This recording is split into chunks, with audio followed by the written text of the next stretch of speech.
네, 거짓의 시대를 끝장내고 진실의 시대를 여는 끝장 뉴스에서 또 알맹이만 조목조목 짚어주는 정치 토크쇼 껍데기는 가라 하고 있습니다. 박영식 시사 에디터, 이승원 시사평론가 모시고 이야기 진행하겠습니다. 안녕하세요. 어서 네, 오세요. 안녕하세요. 네. 지금 아까 굉장히 큰 사고가 있었네요. 네. 해군에서 발표를 했는데 일단 그 추락한 초계기 오늘 오전에 사고가 네네네. 있었죠. 근데 탑승자 2명이 일단 숨진 채 발견됐고요. 아이고, 예. 해군 네, 그러니까요. 장교들일 텐데. 너무 이런 사고가 잦은 것 같습니다. 네, 요즘 들어서 음, 빨리 나라가 정상화되어서 네. 좀 이런 사고가 없어지면 좋겠습니다. 돌아가신 분들 고인의 명복을 빕니다. 네. 네, 오늘 사전 투표가 시작됐습니다. 네. 21대 대선. 네, 지금 사전 투표율이 제가 지금 알림을 설정해 놔가지고 시간마다 오는데 지금 딱 방송 시작하고 나서 온 게 지금 17.51%까지 왔네요. 이 정도면 엄청 높은 거죠. 이 정도면은 역대 최고치가 될 것 같고요. 네. 그러니까 지난 대선 사전 투표 첫째 날에 17.57%가 당일 최고치였습니다. 첫날 끝까지. 네, 첫날 끝까지. 그래서 이게 이제 결국에는 지난 대선에 36.93%로 사전 투표가 마무리되거든요. 이틀 동안. 네, 그러면 지금 첫날 수치치고는 굉장히 좋은 거죠. 네. 5시 기준 17.51이면 당연히 0.06%만 넘으면 뭐 네. 첫날 최고치를 이제 갱신하는 거니까 아마도 이걸 넘어가지 않을까. 사상 최고치가 될 사상 것이다. 최고치가 될 것 같습니다. 그리고 그 지역을 보니까 호남 쪽이 좀 높은 역시 것 늘 같더라고요. 그랬어요. 호남이. 늘 네, 그랬어요. 사전 지금 전남이 최고예요. 32.02% 지금 음. 연합뉴스에서 나오는 내용이고요. 32%면은 그러니까 이게 그러니까요. 전체 유권자 중에서잖아요. 그렇죠. 엄청 높은 거의 건데. 투표율만 봤을 때 그래서 평균이 17인데 전남이 32니까 거의 두 배 정도 네. 되는 거고 역시 이번에도 대구 쪽은 11.95% 5시 현재 기준입니다. 그래서 항상 이렇게 사전 투표를 할 때마다 그 지역별 차이라고 할까요? 이번에도 좀 확인이 되는 게 아닌가 싶습니다. 이게 사실은 뭐 이념이나 지역으로 사실은 나눠 가지고 사전 투표율이 높다 낮다를 가르는 뭐 그런 기준이 될 수는 없다고는 보는데 네. 저도 이제 뭐 이렇게 누가 취재 차원에서 어디 가서 떠들려면은 보수 카톡방 이런 데 한두 개 들어가 있어야 되는 거 아니냐 해가지고 사실 몇 개 들어가 있거든요. 네. 근데 거기서 보면은 대부분 다 이제 보수 유권자, 그러니까 뭐 이제 제가 보기엔 보수라는 이름도 좀 아깝긴 한데 이제 이분들이 얘기하는 건 대부분 본투표를 해야 된다. 사전 투표 못 믿는다. 부정선거론 때문에. 그러니까 이제 이런 정서가 그렇구나. 굉장히 많아요. 그래서 어쩔 수 없이 이런 영향이 있지 않을까 이런 생각이 좀 들었습니다. 근데 사실 그 부정선거론이 오히려 보수의 발목을 잡는 것 같은데 사실 본투표 날에 무슨 일 생기실 수도 있잖아요. 모르는 거죠. 갑자기 글쎄. 뭐 아플 수도 있고 네, 아프실 급한 수도 일이 있을 수도 있고 뭐 비가 너무 많이 와가지고 나가기가 귀찮아지실 수도 있고. 네, 그래서 그러니까 저 아주 개인적으로는 저희 어떤 그 게으름 이런 것들 을 극복하기 위해서 처음에는 사전 투표를 하다가 요즘은 그냥 그게 제일 편하더라고요. 그냥 네. 오전 시간에 가가지고 뭔가 딱 한 표를 행사하고 오는 게 아무데나 가도 되니까. 저 개인적으로 오늘 아침에 갔더니 출근하시면서 그 한 표를 행사하시는 분들이 굉장히 많았어요. 제가 8시 한 50분에 갔거든요.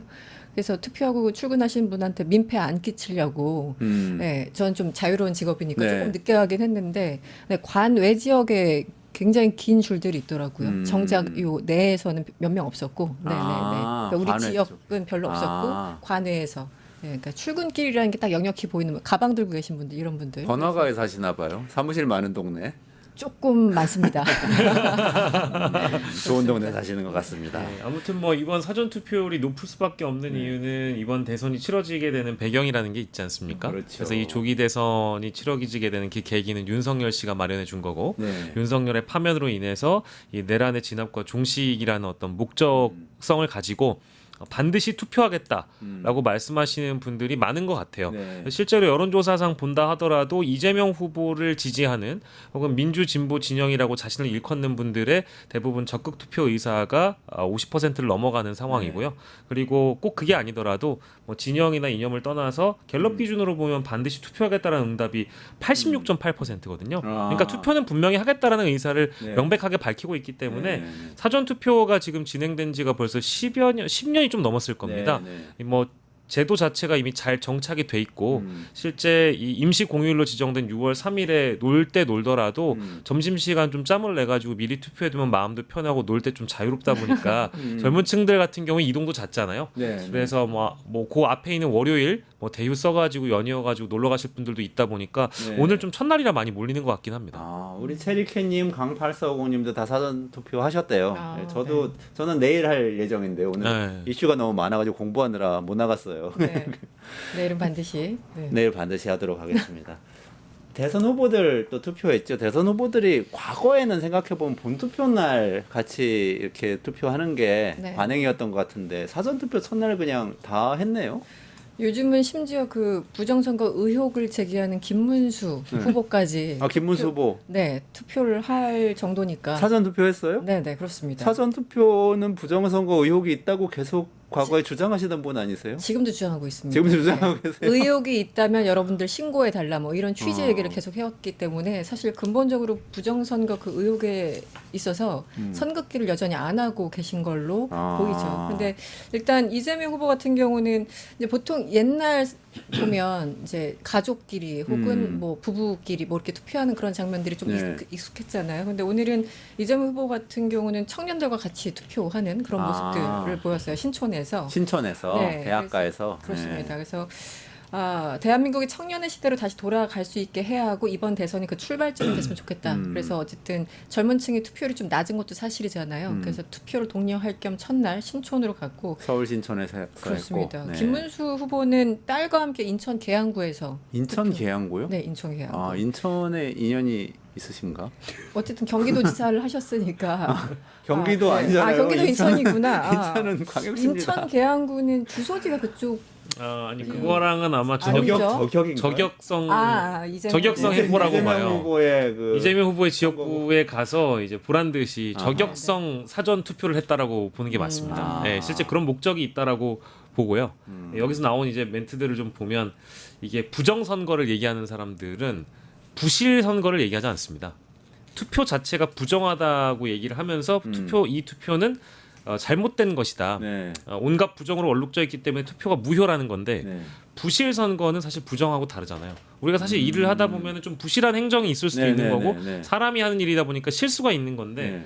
그러다 보니까 사전 투표를 하려고 하면 계속 부정이라고 얘기하면 안 되잖아요. 아, 네네. 그래서 오늘도 뭐 이제 사전 투표 이후에 나왔던 김문수 후보의 언급들을 보니까 사전 투표를 참여하는 것이 필요하다라고 얘기하면서 여러 가지 관리 부실이 일어날 수도 있고 부정 선거 소지도 있다고 주장하는 사람도 많지만 철저히 감시해서 부실함이 없어야 된다라는 걸 강조했거든요. 그러니까 이제 한 끗 차이긴 한데 본인도 사전 투표를 하려면 그렇게 좀 항변해야 되지 않겠습니까?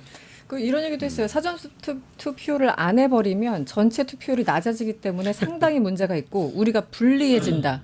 그래서 반드시 사전 투표를 하라. 그래서 약간 그 문장들이 모순되는 게 조금 있어서 그러네요. 조금. 해석하기가 좀 난해합니다. 말씀이 길어지시면서 김문수 후보 어록을 만들어야 될 것 같아요. 저는 그 계엄은 제가 유신 때부터 반대했던 사람이고 계엄은 진짜 나쁜 것이고 알았다면 반드시 막았을 것입니다만 내란하고 계엄은 다른 것입니다. 이렇게 프레임을 바꿔 보려고 노력을 한다든지. 형사 재판이 진행 중이니까 네. 그 내란죄가 유무죄가 나와야만 꼭 내란이라고 얘기할 수 있는 것이냐. 그건 좀 다른 것 같아요. 그렇죠. 우리가 뭐 내란 행위라는 거를 12월 3일에 전 국민뿐만 아니라 전 세계인들이 다 봤는데 이걸 지금 눈 가리고 아웅한다고 해가지고 그 말을 고지고대로 믿는 사람이 있겠습니까? 그러니까요. 예. 그리고 태극기 부대하고 그렇게 부정선거를 외치다가 부실 관리로 이렇게 살짝 단어를 바꾸시는 뭐 잘 먹힐지 모르겠습니다. 이준석 후보도 투표했나요? 예, 이준석 후보도 동탄에서 사전 투표했다라는 보도가 있었는데 이제 네. 아마 제가 동탄 주민들을 꽤 많이 알아요. 그러니까 제 그 지인들이 동탄에 많이 살기도 하고 실제 방송을 하시는 분들 중에 지금 이준석 후보의 지역구에 사시는 분들이 있거든요. 그래요? 제가 최근에 이제 굉장히 많이 뭐라고 하죠. 동탄 주민들의 책임이 있다라면서 손가락질을 많이 하는데 이제 중요한 건 이번에 이 유세 일정 중에 동탄 방문 일정이 아마 아예 없었거나 아주 적게 동탄을 방문한 걸로 알고 있어요. 네. 그래서 동탄 주민들도 지역구 관리에 대한 부실함에 대해서 불만이 좀 있었던 걸로 알고 있습니다. 실제 제 지인들도 그렇게 얘기를 했었고요. 그러다 보니까 동탄에서 사전 투표를 하면서 자신이 뭐 과거 저희가 이 방송에서 다뤘습니다만 노무현 정신을 입증해냈던 동탄의 기적을 이번에도 만들어내겠다라고 이번 유세 과정에서 여러 차례 얘기를 했거든요. 네네네. 그러니까 이제 그 자연스럽게 자신의 지역구이기도 하고 동탄의 기적과 연결되기도 하고 또한 노무현 정신과도 연결되는 동탄을 사전 투표지로 정한 게 아니겠느냐. 이제 이런 예측들을 언론이 많이 하는 것 같습니다. 네네네. 그런 상징을 획득하려고 했다. 예. 이재명 후보 배우자 김혜경 씨는 부산에서 투표했다는 또 기사가 있네요. 네, 맞습니다. 부산이 부산이 지금 판세가 막상막하일 걸로 예상하고 있는 거죠. 네, 그렇기도 하고 이제 사실은 처음에 이재명 후보 쪽에서는 선거 운동 일정을 잡는 과정에서 영남에 많이 공을 들였는데 최근의 여론조사까지 공표 이전까지 여론조사를 보면 TK와 PK를 사실 상당 부분 이재명 후보가 많이 올려놨었는데요. 네. 많이 빠졌다라는 평가를 선대위 차원에서도 하고 있는 것 네. 같습니다. 그래서 TK, PK에 대한 중점을 또 두기 위한 그런 사전 선거 행보라고 또 봐야 될 것 같습니다. 그러니까 일부 언론에서는 이 그 HMM 본사 이전 공약 그리고 뭐 해사법원 부산 설립 공약 이게 주 공약에서 뭐 빠졌다라면서 이제 그거 가지고 부산 인심이 조금 안 좋아질 것 같으니까 그래서 간 거 아니냐라고 얘기를 하는데 민주당에서는 아니다 우리 세부 공약에는 그거 집어넣었다라면서 지금 반박하는 그런 상황이거든요. 네. 근데 어찌됐든 부부가 뭔가 협업 분업을 하고 있다라는 생각이 들고 어쨌든 한 분은 지금 서울 신촌에서 한 분은 부산에서 이렇게 뭐 투표를 하는 것도 나쁘지 않다고 저는 봅니다. 네. 말 그대로 정말 깜짝 방문이었던 것 같긴 합니다. 네네. 그렇군요. 비공개였다고 하는데. 네. 그런가 하면 이거는 제가 기사 보고 이거 어떻게 해석해야 되지 하고 궁금했는데 김문수 후보가 어제 밤에 거의 자정 다 돼가지고 국회에 가서 네.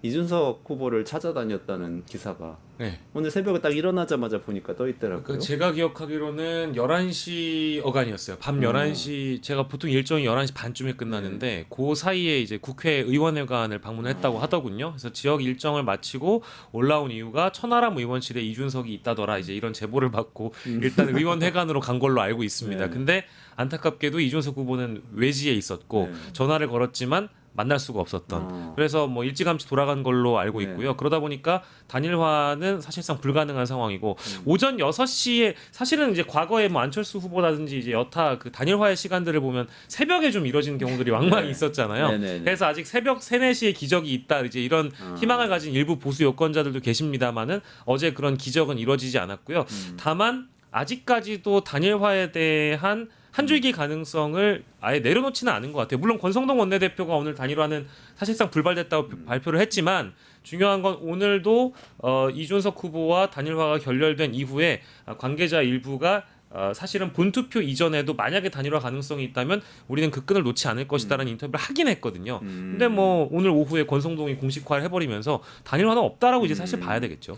근데 단일화 계속 이렇게 끝까지 매달리는 게 사실 진짜 단일화 하려고 그런다기보다는 선거에서 졌을 때 단일화 안 해줘서 졌다 이렇게 얘기하려고 하는 건 아닐까요? 네, 알리바이용이라고 생각합니다. 제가 1+1은 1이다라고 말씀을 드렸었잖아요. 네. 이번 단일화를 한다고 하더라도 전혀 시너지가 없을 것이라고 말씀을 드렸는데 그 선거의 달인들인 그분들이 왜 모르겠습니까? 뭐 서로 이제 각자 계산기를 굴렸겠지만 서로 알리바이용으로 여러 가지를 이제 포석을 깔아놨겠죠. 그런데 이미 단일화는 뭐 이준석 후보가 안 한다고 여러 차례 얘기했고 그런다고 해서 꼭 단일화가 안 이루어지는 것은 아닌데 그러니까 사실상 기자회견을 빙자해서 선거 운동을 여러 차례 하셨죠. 이준석 후보가. 근데 김용태 이 비상대책위원장이 한 27일인가요? 며칠 전부터 이제 3자 구도로 해도 우리는 이길 것이다라고 해가면서 약간 좀 출구 전략을 세웠고 권성동 그 원내대표 같은 경우도 며칠 전부터 그런 출구 전략에 가까운 뉘앙스의 발언들 많이 했거든요. 그래서 내부적으로는 그것도 약간 그 준비를 하고 있었던 것 같습니다. 워낙 그 이준석 후보가 강력하게 여기에 대해서 선을 긋고 있었기 때문에. 근데 한편으로는 그런 거예요. 국힘의 그분들이 지금 선거 경력, 정치 경력이 한두 해인 분들은 아니잖아요. 그렇죠. 그런데 이렇게까지 하는 이유는 뭔가 가능성이 어느 정도 보이기 때문에 하지 정말 아예 없었으면 이렇게까지 달려가서 했었을까. 그래서 저는 이준석 후보 혹은 그 캠프 측에서 약간 투트랙으로 움직였던 게 아닌가라는 생각을 강하게 하고 있습니다. 한쪽에서는 뭔가 해줄 것처럼 고민을 하는 것처럼 하면서 또 정작 후보는 안 하겠다고 주장을 하고 있고 뭐 이런 식의 어떤 나름의 전략을 세우는 것 같은데 정치권에서 뭐 말바꾸기나 이런 이중 전략 같은 경우는 워낙 뭐 쉽게 볼 수 있는 현상들이기 때문에 지금 그래서 국힘이 끝까지 가다가 결국은 이제 하루 이틀 앞두고 약간 발언의 수위를 낮추는 것 같습니다. 그렇군요. 이준석 후보가 이 단일화 거부 선언 기자회견도 했었고 네. 그리고 거부 선언 기자회견 했잖아요. 네. 처음에 했었고 네. 그러고 나서도 또 이제 두 번이나 제 기억에는 기자회견을 했잖아요. 네네네. 그래서 단일화는 절대 하지 않는다라는 강력한 입장을 피력하면서 어찌 보면 협상력 자체를 높이는 게 아니라 오히려 이제 그 단일화의 희망을 그냥 깡그리 밟아버리는 그런 모양새가 돼버렸고 언론에 쏟아내면 쏟아낼수록 사실은 만약에 하나의 그때 희망이 있다라고 그 희망의 불씨를 살리기가 어렵잖아요. 너무 네. 멀리 가버렸으니까. 그래서 오히려 더 지금 이준석 후보 측에서 만약에 단일화를 하고 싶었던 사람이 뭐 선대위 관계자든 이준석 후보의 측근이라고 있었다라고 할지라도 단일화가 어려운 분위기로 나아가는 방향이었고요. 두 번째는 재밌는 게요. 이준석 후보가 단일화가 실제 어려워지고 이제 3자 구도 뭐 사실상의 4자 구도로 선거를 치르게 되면서 진보 SNS에서는 이런 얘기를 합니다. 이준석을 찍으면 이재명이 된다라고 얘기를 하고 다녀요. 진보 유권자가 네. 보수 카톡방이나 보수 유권자들에게 자 이준석을 찍으면 이재명이 됩니다 라고 하니까 당연히 네. 김문수 쪽으로 표가 몰릴 네, 수도 있는 네, 거잖아요. 네. 근데 또 보수 유권자들은 이준석을 찍으면 보수가 망합니다. 이런 얘기를 하고 다녀요. 그러니까 이준석을 아무도 찍지 않는 효과가 발생한다는 거예요. 그러니까 이게 어찌 보면 진보 보수다 그냥 양쪽으로 진영이 몰렸으면 좋겠다라고 생각을 하지 이준석을 찍으면 어차피 망합니다라는 식으로 이제 반대 진영의 유권자들만 꼬시고 있는 거죠. 이게 참 웃긴 장면입니다. 그게 좀 특이한 장면이네. 보통은 이제 예를 들면 양편으로 갈려서 막 싸우는데 제3 후보가 있으면 상대편한테 네. 제3 후보를 찍는 것도 하나의 옵션이다. 이런 식으로 설득을 하면서 표가 분산되도록 하는 이번엔 게 그게 보기일 아닌 것 것 같은데 같아요. 그게 네. 아닌 거네요. 네. 근데 한편으로는 또 김문수 후보 행보가 난 참 의아한 게 밤에 그렇게 국회 찾아가서 이준석 후보한테 단일화하자고 말할 거면서 또 오늘 오전에는 윤상현 의원하고 같이 딱 무대에 서가지고 같이 만세 부르면서 선거운동 하더라고요. 근데 윤상현 의원은 사실 초지일관 계엄은 정당한 것이고 사실상의 탄핵은 하면 안 되고. 여기는 사실상의 윤 어게인 라인이에요. 윤석열 라인이죠. 네, 윤 어게인이라고 해야 돼요. 윤 이거 어게인. 지금 갈짓자 행보인 거 아닌가요? 어떻게 보세요? 이 상황이 너무 이해가 그러니까 이해를 할 수 있는 장면들이 사실은 최근에 별로 없어요. 없긴 없는데 말씀하신 대로 윤상현은 그냥 윤건희의 상징인 거잖아요. 윤 어겐 뭐 지금 그냥 윤건희라고 표현하겠습니다. 네네. 상징이고 그리고 원래대로라면은 한덕수 씨를 몰려고 했었잖아요. 후보로 한덕수가 이제 한덕수를 몰다가 안 돼서 김문수가 된 건데 그럼에도 불구하고 그 사실을 모르지 않는 스스로 어떻게 보면 일종의 피해자가 됐던 김문수 후보가 그 윤건희의 상징인 윤상현 의원을 이 위원장 자리에 선대위원장 자리에 앉힌다는 것 자체가 굉장히 좀 넌센스라고 생각을 하는데 그래서 생각을 좀 해봤어요. 왜 이러실까? 첫 번째는 그 김재원 비서실장인가요? 후보 비서실장이. 지금 선거 때는 말 그대로 고양이 손이라도 빌려야 될 때다. 그러니까 지금 뭐 갭하고 뭐 색깔이고 다 필요 없고 일단 후보가 정해졌으니까 누구든지 다 도와야 된다. 라는 어떤 얘기를 했는데 그런 의미에서 정말 고양이 손이라도 빌리려고 했다라는 어떤 작은 해석도 하나 가능하고요. 또 하나는 저는 궁극적으로 김문수 후보가 대선에는 관심이 없구나라는 생각이 듭니다. 네. 어차피 대선에 대해서 뭐 이길 수 있다고 가능성이 있다고 생각을 하면 윤상현 의원을 그렇게 앉히진 않을 것 같아요. 어쨌든 그렇죠. 중도 확장해야 될 텐데. 네. 윤건희의 상징인 윤상현을 앉힌다라는 것 자체가 이제 이상하잖아요. 그러니까 저는 대선의 결론에 대해서 결과에 대해서 이미 김문수 후보는 그냥 인지를 하고 이런 행보를 보이는 게 아닐까. 네, 자포자기한 심정이 아닐까라는 생각도 듭니다. 네. 저는 한편으로는 김문수 후보는 이 대선에서 만약에 패배를 하게 되면 당연히 패배의 책임을 지고 김용태 비대위원장과 함께 두 사람은 당연히 공식적으로 물러나는 것이 사실 정치적인 순서잖아요. 그 절차에 대해서 뭐 사실 의심이 없습니다. 근데 그 이유가 문제인 것 같아요. 어쨌든 이렇게까지 열심히 자기 홍보를 하고 정치적인 어떤 자신의 화양연화를 겪어봤잖아요. 그럼 그 다음에 대해서 또 고민을 하긴 할 것 같아요. 여기서 과연 끝을 내고 싶을까요? 이대로 뭐 정치계를 은퇴하진 않을 것 같고요. 그 다음에 어떤 자신의 지분을 좀 확보하기 위한 사전 밑작업이라고 저는 보는데요. 일단 첫 번째로 윤상현 이 의원이 여기에 올라와서 유세하는 게 별로 신기하지 않은 게요. 김문수 캠프의 원래 선대위원장이었어요. 초반에도. 초반에 경선 때. 초반에 경선 때. 근데 이제 뭐 여러 가지 뭐 이제 그 한덕수 후보로의 그 한덕수 총리로의 후보 교체 이런 사건 어간에 있어서 여러 가지 갈등이 있었기 때문에 잠시 뒤로 빠졌다가 이제 재등장한 것뿐이지 네. 사실 색채는 그게 다르지 않다라는 겁니다. 그게 이제 첫 번째고요. 두 번째는 대구에 자주 갔잖아요. 네. 저는 김문수 후보 주변에 있는 사람들이 이 대선 이후에 제밥에 더 관심이 많은 것 같아요. 그래서 김문수 후보를 활용해서 김문수 후보에게 당에 있는 사람들과 적당히 잘 지내서 차후의 지방선거에 나의 한 자리를 맡아주고 또 나중에 정치적인 재기나 부활을 김문수 후보를 도울 수 있는 사람들이 누구겠느냐. 결국에는 친윤계라고 판단을 한 것 같아요. 친한계 쪽보다는. 네, 네. 저는 그렇게 판단하거든요. 네, 네. 그래서 대선이 끝나면 이제 논공행상이라기보다는 뭐 이제 자리 싸움을 할 텐데 네. 그 자리를 누가 나눠 먹을지에 대한 힘과 힘의 대결에 앞서서 이제 뭐 자리 하나씩 챙겨주고 이제 카메라에 비춰주는 모습들을 보여주면서 내가 이렇게 했으니까 나중에 형님 나 좀 도와주십시오. 아니면 상현 씨가 나 좀 도와주십시오. 이런 식으로 이제 어떤 맥락을 좀 깔아가는 자리가 아니겠는가. 근데 저는 아무리 보수라도 친윤하고 윤어게는 다르잖아요. 다르죠. 윤석열 복귀를 꿈꾸는 정치 세력이 현존하고 있잖아요, 우리한테. 네. 친윤 뭐 예전에 윤석열 대통령일 때 협조해서 뭔가 했을 때 뭐 정책을 잘못하고 그런 건 있더라도 데려오는 것은 본인들이 그렇게 생각 안 하는 사람들도 있을 수 있는데 이제 김문수 후보가 윤상현 의원한테 손을 뻗친 건 윤어겐을 데리고 들어와서 당에서 지분을 행사하겠다 이런 뜻인 것 같은데요. 그거는 너무 뭐 심각한 거 아니에요? 당 내에 있는 여전히 당원의 절대 다수가 여전히 윤석열을 그리워하는 사람들로 저는 구성돼 있다고 믿어 의심치 않고요. 그리고 제일 중요한 건 아까 대구 지역을 제가 언급해서 빼놨는데 대구 경북을 유독 많이 방문해서 누가 그 대구 지역에 이제 맹주가 되겠습니까? 사실 가장 자신을 위해 열심히 뛰었던 김재원 씨를 살려내야 되거든요. 김재원 씨조차도 이제 대구시장 자리가 비어 있기 때문에 네네. 너무너무 하고 싶을 겁니다. 지금 첫 번째 도전이 아니라 여러 차례 도전했는데 무산이 됐고요. 홍준표 시장이 떠났으니까. 그렇죠. 그래서 그 지역을 위해서 저는 대구 일정을 꽤 많이 잡았고 네. 보수의 결집을 위해서 자신들을 좋아하는 당원들을 늘리기 위해서 대구 경북 지역을 많이 방문했다. 근데 거기엔 여러 가지 포석들이 있는 것 같아요. 자신의 정치적 부활, 자신들과 함께했던 사람들의 정치적 부활, 네. 이 모든 것을 위한 포석이었다고 봅니다. 근데 좀 약간 지금 말씀하셔서 생각이 난 건데 얼마 전에 갑자기 이제 국힘에서 당원을 개정한다고 뭐 추진한다는 기사가 네. 있었거든요.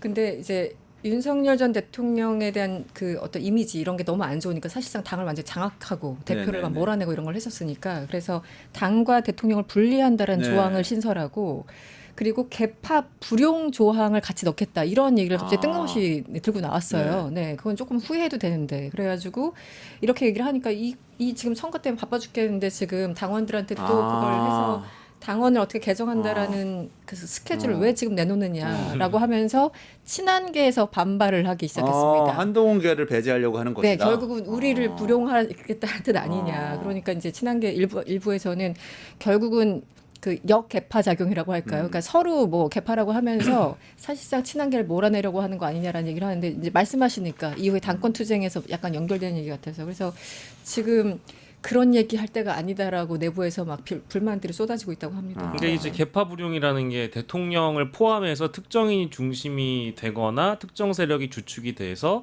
당내 민주주의와 자율성 및 자율 경쟁을 훼손하는 행위를 허용하지 않겠다. 개파 모임 하지 말라는 거거든요. 지금 부산 뭐 대구 뭐 어디 청주 열심히 돌아다니면서 유세했었던 한동훈계 의원들과 한동훈을 겨냥한 것이라고 사실상 봐야 될 수밖에 없을 것 같고요. 말라. 이게 웃긴 게 이제 비대위를 열어서 이런 건을 의결을 하는데 사실은 사전 투표와 관련된 어떤 뭐 선대위 차원의 지도부 차원의 전략이나 이런 걸 논의를 안 했어요. 오히려 이걸 의결했거든요. 그러니까 이 의미는 어차피 저는 지도부나 이런 사람들도 대선은 어차피 물 건너간 거고 다들 딴 생각하고 계신 거예요. 향후에 뭘 해야 될까? 어떻게 저 친한계들을 몰아내지? 쟤네들 너무 세력이 커지고 있는데 당원들을 자꾸 가입시키는데 어떻게 한동훈을 막지? 아마 이 생각만 하고 있는 것 같아요. 심리적 분당 맞다니까요. 네. 알겠습니다. 다음 주제로 한번 넘어가 보시죠.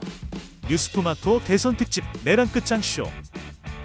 뉴스토마토에서 6.3 대통령 선거의 개표 공개 방송에 구독자 여러분을 초대합니다.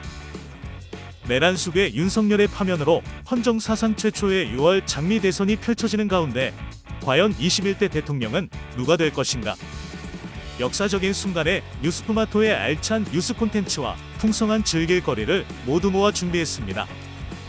6월 3일 오후 6시 이 토마토 빌딩 지하 1층 토마토홀에서 펼쳐지는 역사적인 순간.